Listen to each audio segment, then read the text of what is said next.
Allianz. Supporting all 32 counties through the Allianz Leagues.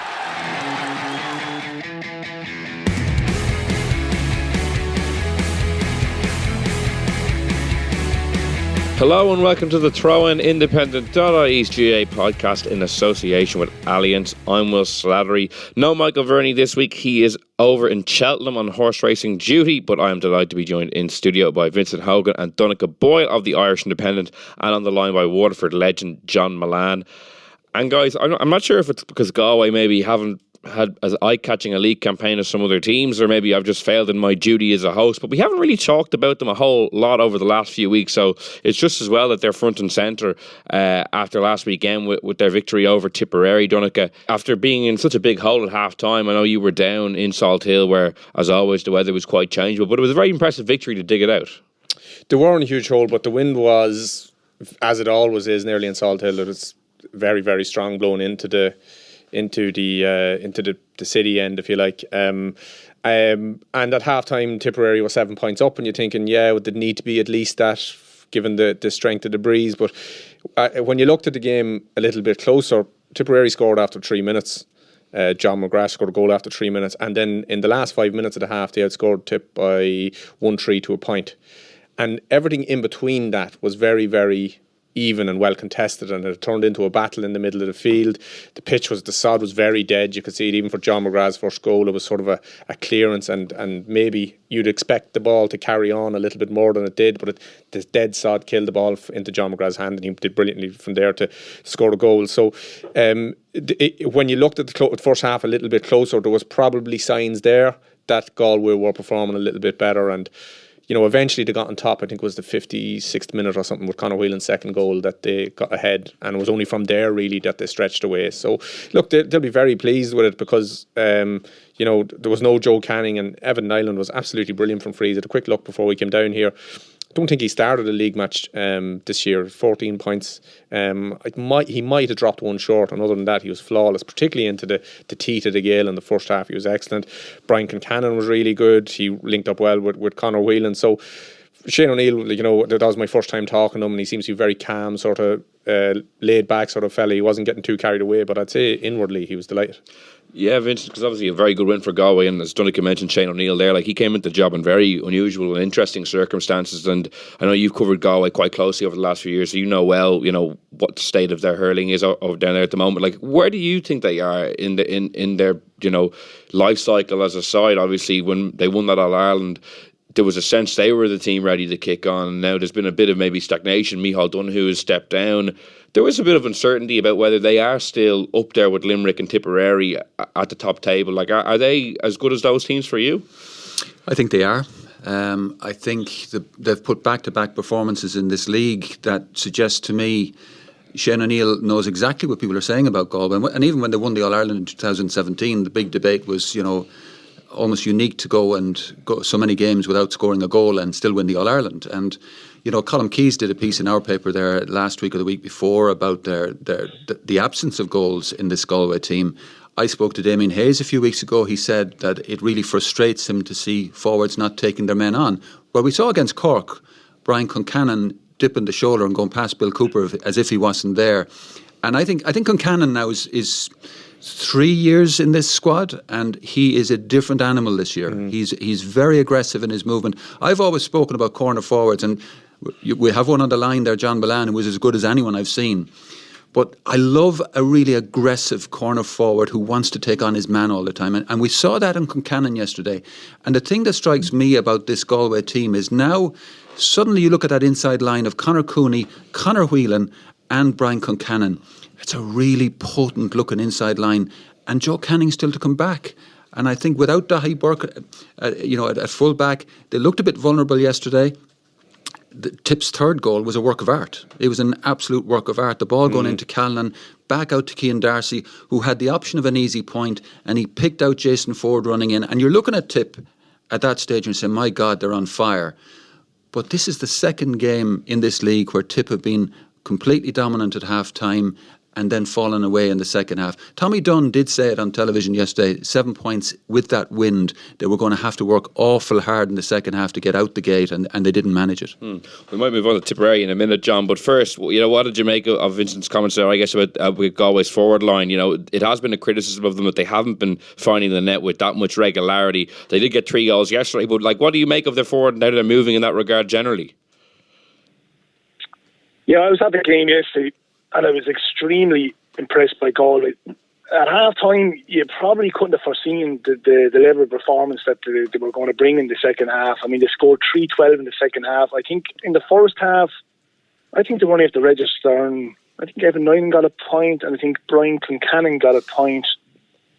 But whatever was said at half time, their intensity levels went up. They were really aggressive in the tackle.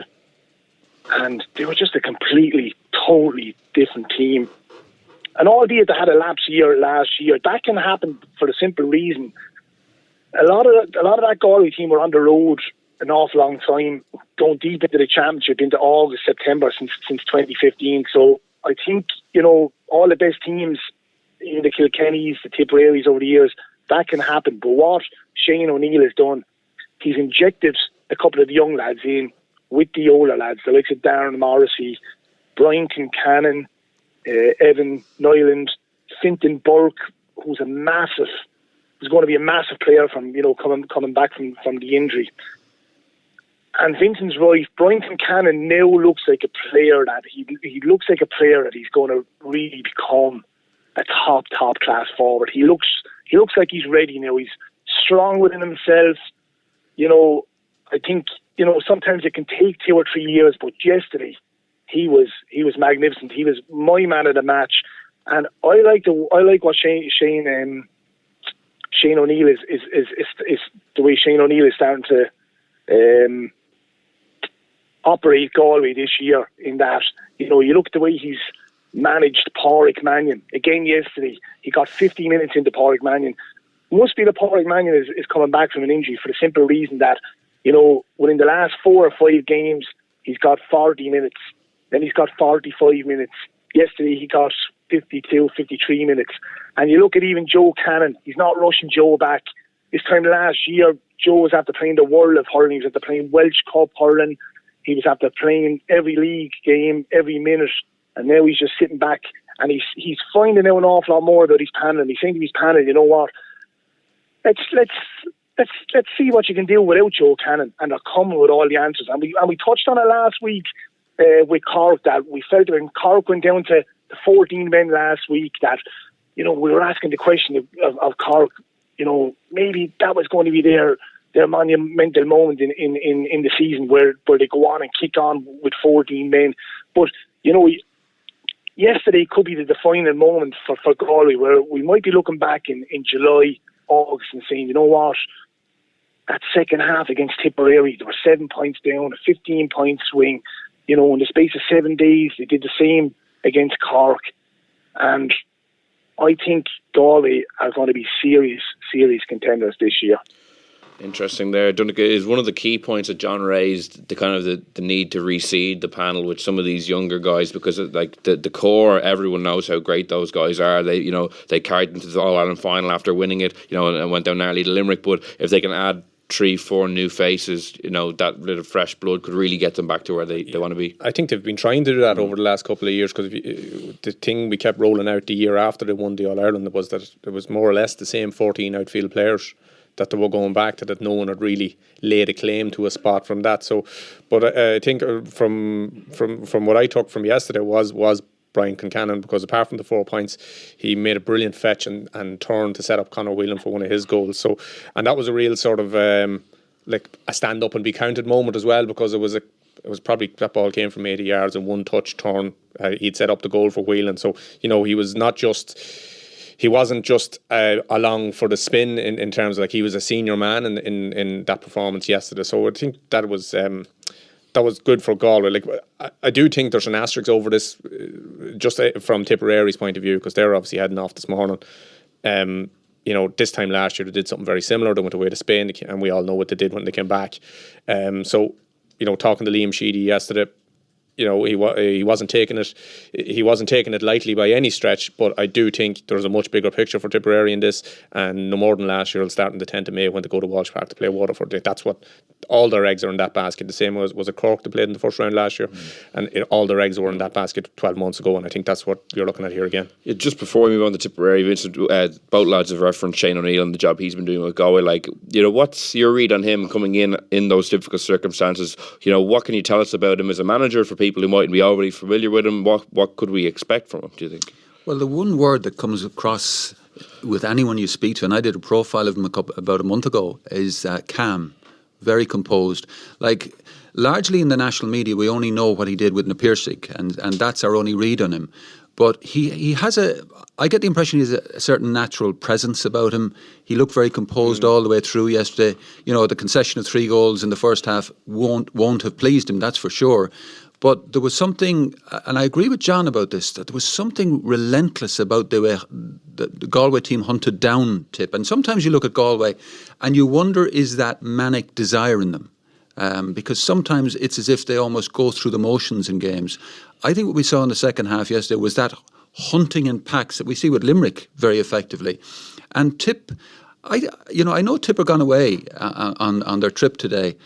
I think Tipp were trying to be very competitive in that game, but in the second half they were just blown away. And it's interesting that I thought Conor Cooney looked to be coming back to his best. Conor Cooney probably suffered from the fact that Galway were bringing back Johnny Glynn previously, where Johnny Glynn would step into the situation and become the focal point of their attack, and Conor Cooney had to step out to the corner or whatever. He looks much happier in his skin now. Evan Nyland, looked really composed on the freeze, particularly into the wind in the first half, a very tricky wind. So when Joe's not there, they have a ready-made replacement in the freeze. And Conor Whelan's second goal, where he came out, Ronan Maher is on his tail, and Ronan Maher, in my opinion, is Tipperary's best defender. The way Whelan won that ball and turned back inside, and the finish was just spectacular. We all talk about how good Joe Canning has been over the years, the last 10 years for Galway. Conor Whelan is right up there too. And you mentioned Tipperary there. Whenever I heard Liam Sheedy after a win or a loss during the league, he didn't seem too plus either way. And, I know you referred to how competitive they were yesterday and they wanted to win, I'm sure. But just like last year in the league as well, there is a sense that he's really just building for the championship, and he didn't really put a huge amount of stock in the end result. He maybe was interested to see how his guys developed and performed, but that ultimately he has the long game in mind. Yeah, I was talking to Donnchadh about that before we came down here, and I sat here in this studio probably exactly a year ago saying I thought Tipp were in a spot of bother, and the reason I said that was because none of the under-21 winning team or the under-20 winning team looked like they were going to be starters after the league last year, and yet that was the case. But Tipp went on and won the All-Ireland, and they won it even with Bonner Maher getting injured. So ostensibly, yes, you can say that the gap now of whatever it is, 9 weeks or whatever before they go to Walsh Park and play Waterford in the Championship, well, it didn't bother them last year. We saw the way they turned up in Cork for the start of the Championship last year after going out in the quarter-final of the league against Dublin. So they can manage that. I would think that he would have liked at least one compelling performance from his team. What he got was 2 compelling halves. The first half against Limerick in their opening game, they looked really superb. Second half, they fell away like a team that was in heavy training, and they were behind everyone in terms of physical training.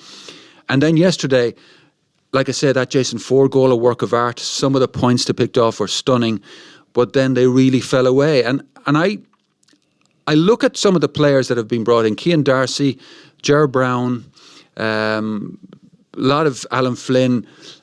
Show me the player that is going to nail down a starting place going to Walsh Park on May the 10th. I don't see it. We didn't see Bonner Maher in the league. I thought he'd like to get a few minutes into Bonner, get him going again. Now they're going away to training camp. There's an argument to be made that Tipp's training matches will be every bit as intense as a lot of the league matches. So maybe they're not that worried. But I would have liked to see at least 1 or 2 players that were saying to Liam Sheedy, you have got to start me in Walsh Park. And I'm not sure I've seen them. I think on that team yesterday, I think you're going to see there was flashes from Pádraig Maher, there was flashes from Ronan Maher. Bubbles didn't score.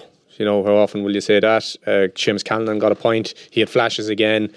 thinking there's going to be natural improvement in those fellas. I think Liam Sheedy knows exactly where he's at with regard to them. So it might be that if Tipperary are going to launch their first successful defence of Liam McCarthy since the 60s, I think, Hug, is it? 65, that they will be going back to those key senior men and again. It is a huge thing in Tipp, Will. You cannot overstate how important it is to Tipperary people that they haven't backed it up since 65. When you look across the border at Kilkenny, how many times did they back it up?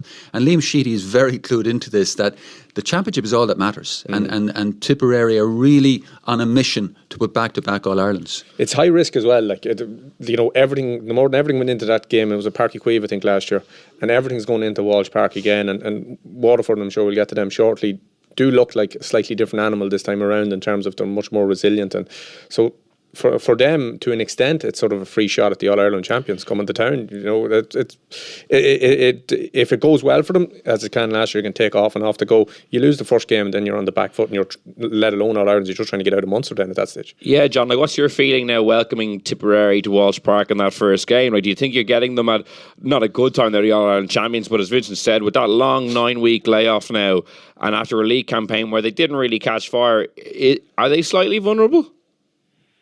I most certainly don't think they're invincible. I don't think they're anywhere on the pathway of where Limerick and possibly Galway are at the moment. So it will give Liam Cattle and our boys an awful lot of hope. And, the tight confined spaces of Walsh Park, we seen it yesterday, when, Galway really tightened it up around the middle third, really got in their faces.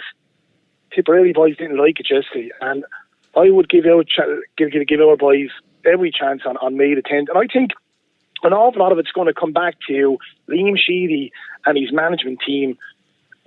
What his eyes are going to witness over the course of the next 8 to 9 weeks. If there's one of those young lads, say the 20-year-old or 21-year-old that were on the panel with Liam Cattle the last 2 years, if they are showing up well in training, does he throw them in and say, you know what, 2 or 3, you're showing me what you're capable of in training, I'm going to throw you in? Or does he stay loyal to the lads that got him over the line last year in the All-Ireland? And I just think if he stays loyal to a couple of the lads, particularly in defence, I think they could struggle this year. I think, if he goes down the Kilkenny route, and you often hear Tommy Welsh, JJ Delaney, highlighting Cody over the years, he'd sprinkle, 2 or 3 players and keeping it competitive and keeping lads on their toes within the 15. And I think an awful lot of it's going to come back to Liam Sheedy and his management team in how Tipperary season is going to pan out. And I think an awful lot of that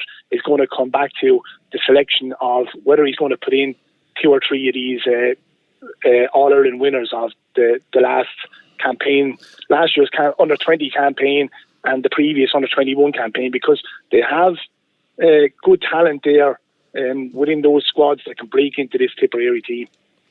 One team who is definitely going to be rivaling them this year is Limerick, Vincent, who are 5 from 5 in the regular season now, book a safe passage into the semi-final, beating Waterford last weekend.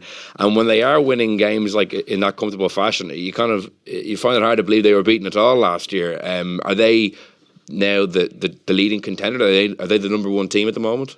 I think definitely they are. I mean, if there's any stone in the shoe for John Kiley and Paul Kinnerk, I think it's that everyone is saying it. And, there's a sense, if you even talk to Kilkenny people, it's as if they feel they sucker punched Limerick in the semi-final last year. Limerick went into that game, they were league champions, they were Munster champions, having beaten Tipp by 12 points. And in the first 20 minutes, they were just hit by a Kilkenny whirlwind, which they didn't seem prepared for. And yet, coming down the home straight, Limerick almost rescued it. And maybe if that 65 that they should have got had been awarded, it would have been a drawn game. And I think there is this sense that they were just caught off guard in that semi-final. And that when you look at them, I think great credit is due to Waterford for their honesty of effort on Saturday night. I thought they were really committed against a team that looked better than them. A team that looks better than most teams in the country, if not all, at the moment. And the work rate of that Waterford team, something that I don't think they showed for Pádraig Fanning last year. I thought there was an honesty in Waterford that kept them, like to be just 4 points off that Limerick team at the end was a huge achievement for Liam Cahill and his players. I think they'll think great energy and hope out of it. But yeah, right now you look at Limerick, they bring in the David Dempseys, Conor Boylans, and they look to the Manor Born. Everything about them is composure. And they have this physical presence in the middle third where they create this traffic. And they just obliterate most teams with their physicality in that traffic. But Waterford got a point in the second half where I think it was Daly got it out in the right wing, where if you win the rucks, and that's a big if, against that Limerick team, and you lift your head, there's huge open spaces in the pitch if you win the rucks. But winning the rucks against them is easier said than done. Yeah, John, what did you make of Waterford's effort against Limerick? As Vincent said, contrast maybe to some of the Munster Championship games last year when they looked like the tide was against them. They really threw in the towel, whereas they really battled hard last Saturday night.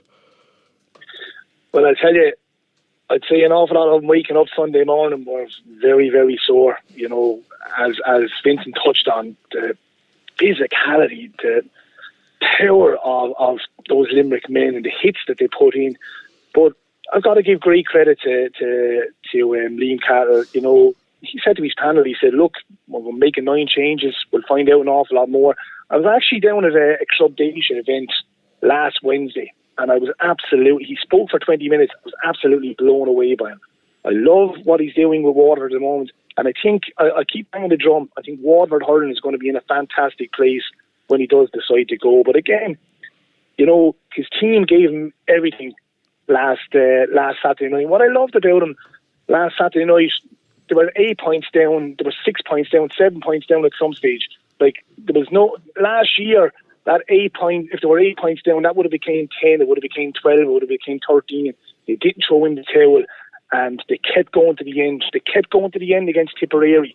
And when that becomes a habit, when you keep going to the end, albeit you're getting beaten, what will happen in the summer is if you get into the habit of keep going to the final whistle, keep going to the final, keep fighting to the end, what will happen in the summer is, just say if they're playing Tipperary and the game is in the balance with a minute or two to go and there's a point or two in it, and in your own mind, I'm going to that final whistle, they will get rewarded. And you look at the players that they were missing the weekend, they were missing an awful lot of big players, but the big plus is the form of Jamie Barney's. He's coming back to his form of 2016, 2017. Conor Prunty's on well as fullback. And, we're seeing an awful lot of players that we hadn't seen the last couple of years. You're seeing, I was being banging the drum about Jack Fagan. He mightn't start coming this summer, but he'll be a good option off the bench if he's called upon. There's a lad that came down from Meath, and, it just goes to show you that all these, supposedly weaker counties, they had top-class hurlers. This lad came down from Meath, played under DJ Carey, Carlo AT. DJ was very impressed by him. Couldn't understand how he wasn't getting into the Waterford panel. And now Liam Cahill is giving him his opportunity. Came on the weekend, got a lovely goal. And I love what Liam Cahill is doing. I'm very encouraged by what is happening with Waterford at the present moment of time. This Sunday we play Kilkenny. Another good test for us. Another good test for Liam Cahill and his squad, and he'll learn an awful lot more come the weekend, and it only bodes well going into the summer. The interesting thing about both sides is that they had, in very different ways, but they both had a fairly difficult winter in terms of being in the news for the wrong reasons. Like Limerick's thing's obvious, we've been through that, the New York thing, all that. And that could have, if Limerick made a poor start to the league, that could be the narrative that we'll be talking about now, that they've never recovered from that, that, that maybe it isn't a happy camper, and they've gone out, they've won 5 from 5, and all we're talking about is why they're the market leaders again. And they've turned that around, and that's impressive from John Kiley to deal with that situation, which is very difficult and probably something he could never have prepared for, and then have his team going really well again. And Waterford in a different way, and that some high profile people let go from the camp. And I suppose that again, if things were going bad for them, or if the results weren't going their way, or they weren't put in the performances they were, that'd be the first thing that'd be thrown at Liam Cahill. This was sure you left your 3-time All-Star defender at home. What do you expect? But they've managed those situations really, really well. So they're both in different ways, but they're both in a very good place, and they've managed to turn what could have been a really tricky winter into, there's a bit of promise, particularly for Waterford now. They seem like they're turning the corner, and Limerick look like the team that they were last year when they held all 3 titles at one stage last year, the Munster title, the league and the All-Ireland obviously from the year before. So, and they look like they're back in that sort of form again. I think the key quote from Liam Cahill after Saturday night's game was, "It was a great learning experience for our players and for me." And he's showing that humility that he's learning on the run. And if you think humility is the key word for both Limerick and Waterford here, and I think in some ways you're right, Donnchadh, but John Kiley, I think, has used what happened last year and all the negative headlines that they got and more or less said to people, nobody is a cast iron certainty in this team. And you look at the strength of their squad. They have a hugely strong squad. There's nobody can say, I can just swan around here, I've got my place nailed down. What Liam Cahill has done with Waterford is he has said it's a blank sheet of paper. And we saw the high-profile people being omitted from the squad. But even now, there's question marks about Austin Gleeson, and his quotes before the game on Saturday night was a lot of work to do. He wasn't really, you didn't have to read too deeply between the lines to see that even though he said Austin had a bit of a knock, he was saying a lot of work to do. And we're here talking about a guy who was Young Player of the Year and Player of the Year and is now in his 3rd senior Waterford manager. And we're trying to figure out what's the best position for Austin Gleeson, who is one of the most talented hurlers in the country. And I think if Liam Cahill solves that puzzle and gets the best out of Austin Gleeson, and I'm saying here, and I've had this conversation with John before, I'm not even sure what Austin's best position is anymore. Do you give him the floating role? You know, he started out as a centre-back with a minor team that won the All-Ireland. I don't know what you do with Austin, but if you can find a way of getting Austin Gleeson really hurling and really relishing the battle, then you're halfway there to a Waterford team that'll give Tipperary a serious problem in Walsh Park. Yeah, John, do you want to come in on that one on Austin Gleeson? Yeah, well, look, I suppose Vincent's right. It's finding his best position. I was talking to Tomas Mulcahy yesterday, and Tomas was saying that he was disappointed that he got sent off last weekend because he felt that he was going very well number 6. An awful lot of it will depend on you know, Dara Fives and Ty de Burke when they come back from injury, where they're going to fit in. Will either the two of them go to number 6, which might effectively allow Austin to probably maybe become an attacking, probably wing back. But I don't know. On the flip side of that, I'm just saying, do we need a bit more punch up front? You know, you look at all the other four divisions. You know, I still think we could be a small bit short up front. Maybe put him at 11, but most certainly when he does come back, I do just think possibly 11 or 6. But one sure thing, and I think Vincent knows probably Liam Cahill. I don't know Liam Cahill, but he strikes me as a person that he's not into mollycoddling, and I think, you know, Austin will have to, you know, when he does, I think he has a touch of an injury at the moment, but when he does come back, he'll have to get down to the brass tacks, get working hard again. And I think the biggest thing for Austin, and he probably admit this himself, is getting himself fit, getting himself focused. And if he's in the mood, he's fully fit, he's focused. For me, he's untouchable. I've seen that myself when he came back from America with Mount Sion last year when they played my own club, De La Salle. He was unbelievable in the first half. He was fit, he was in the mood, and, you know, when he has all them characteristics, I don't care. I think there's no player in Ireland would go and mark him. And Vincent is right. Waterford become a different animal when he is in the mood and he's fully fit. So, look, it remains to be seen where he's going to place him. Probably for me, maybe number 5 or number 11. He's like, but in Waterford in a fairly strong place at the minute, where they're really competitive, ultra competitive with the form team in the country at the moment, and they still have him to come back into it. You know, isn't it? You know what I mean? Absolutely, but I think there's also a subplot to this that, you know, we're all thinking about May 10 now and Tipp going down to Walsh Park. Liam Cahill won an All-Ireland under 21 and an All-Ireland under 20 in successive years as Tipp manager, and probably would feel he should have been given a shot at the senior job. But of course, Liam Sheedy coming back in, it was a no-brainer then. But Liam Cahill, John used the expression he doesn't mollycoddle people. If anyone read the quotes from Liam Cahill as under-20 manager, as under-21 manager about the Tipp senior team, you're dead right, John. He does not mollycoddle people. And some of his quotes about Tipperary hurling in general, about the softness and not backing themselves up, very much in his philosophy and his DNA of hurling, that you put it all on the line and you don't slip into a comfort zone ever. I think you're going to see a different animal from Waterford this year. It's all about, if he gets his selection right, he's using Patrick Curran, for example. There's a goal threat from Curran. He nearly got a goal on Saturday night. If they can get a goal threat into that team, I think they'll give anyone trouble. Because to finish just 4 points off that Limerick team on Saturday night, I think was a huge result for them. And I think Liam Cahill will have gone away and said, I have these lads doing exactly what I want them to do. And if I get it right, we'll challenge anyone. So to be very intriguing on May 10th anyway. And the other game of the weekend was that relegation playoff, Westmeath versus Carlow. Westmeath won 17 to 2-8 winners, and Killian Doyle won I think 14 of that total, which is pretty impressive. I guess the new league format was, I think, ostensibly set up to give counties like Westmeath and Carlow more of a crack against the top teams. Like, I know they lost off of their regular season games. Like, from that point of view, do you think was it still a success to give them that exposure, or do you just look at it and think, was it really worth all this jigging around if you just get the two teams getting pasted 5 times each and then playing each other at the end of it? Like, we're constantly dealing or tinkering with structures, league structures, format, championship. I think you have to make a decision first of all what you want to achieve in the thing. And what I do think the 1A, 1B system, where the top 6 were against the next 6, if you like, that gave, though, if you take those teams, say ranked 9 to 12, the Westmeath, Carlows, that sort of Laois, that sort of ilk of team, if you take them, they're getting the best of both worlds in the 1A, 1B, because they're getting some top class opposition and they're getting a couple of games maybe against teams off their ilk.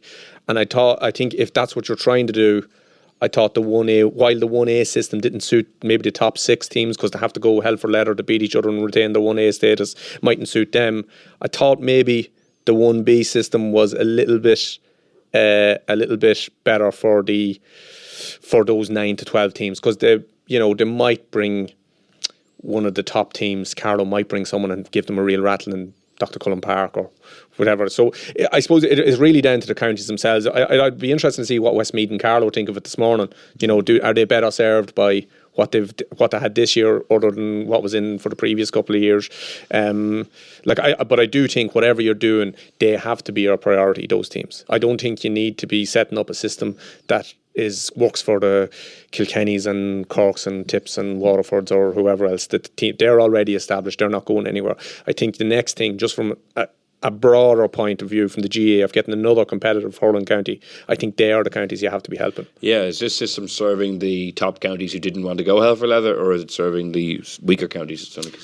It's a great question. I mean, I think Westmeath will tell you this morning they're happy with the system. The thing that struck me was watching Killian Doyle. What a performance! I mean, and my son played against Raharney in a challenge match for Kilmacud Crokes about 3 years ago. And it was one of those beautiful summer evenings, and I think the Crokes lads thought they were in for an easy game, and they got an unmerciful trimming off Raharney, and I'm pretty sure Killian Doyle was playing in that game, and they just, the standard of hurlers that we saw that evening suggested that the Westmeaths, the Carlows, like we've seen Marty Kavanagh, for example, what an outstanding hurler. We've got to keep working on trying to get a system that's right. My worry about Carlow is I think that was their 13th successive defeat. So I think what Donnchadh is saying has a little bit of merit to it, that at some point for Colin Bonner, you're kind of saying, how can I keep selling positivity in a dressing room where we keep getting beaten? And I thought there was something almost, I mean, they were lucky with the 6 points margin, probably flattered Carlow in the end. We saw a bizarre own goal from Angus Clark, is it? Angus Clark, yeah. Who had an outstanding game for Westmeath.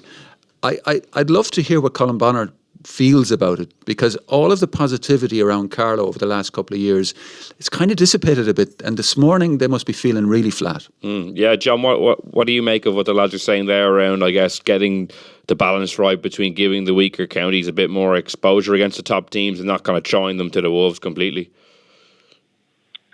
Yeah, but I think there has to be a smaller reality to that. I think some of these sides are going to be seesaw sides where they're going to be up and down and up and down. I think that's just the reality of it. I think Vincent's 100% right. I think some of these players would grace any side. And you're on about Killian Doyle, the lad full back, Tommy Doyle. I mean, he's marked the best of players over the years, and Westmeath have conceded big scores. But this lad, number 3, you ever pick up a paper, and the lad that he's marking, whether it be a Seamus Callanan or be it a Patrick Horgan, they very rarely register big scores off of a Tommy Doyle. I think it's very encouraging for Westmeath. It's disappointing for Carlow, but the reality of it is, I think Carlow, I think they are going to be one of those seesaw sides. You go on the 2-8 in with Offaly and Antrim yesterday.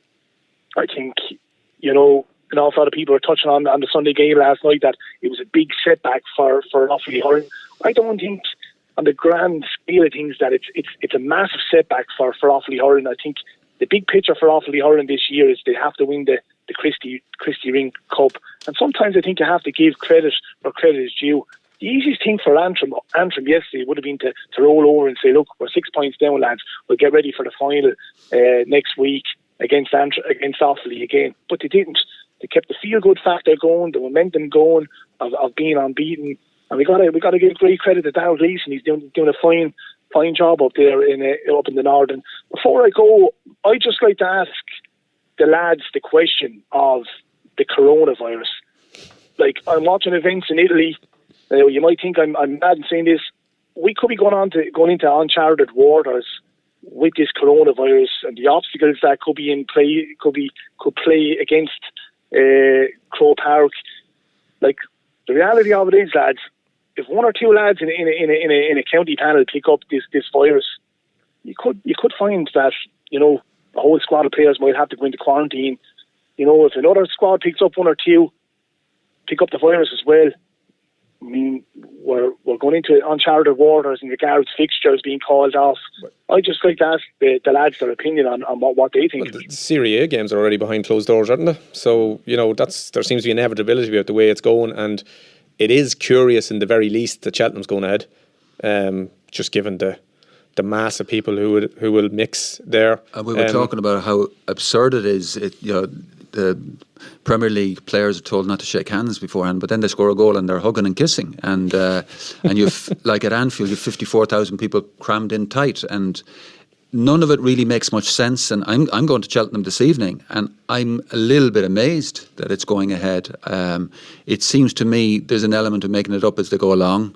I think the Patrick's Day parades, it sounds to me like they may be cancelled.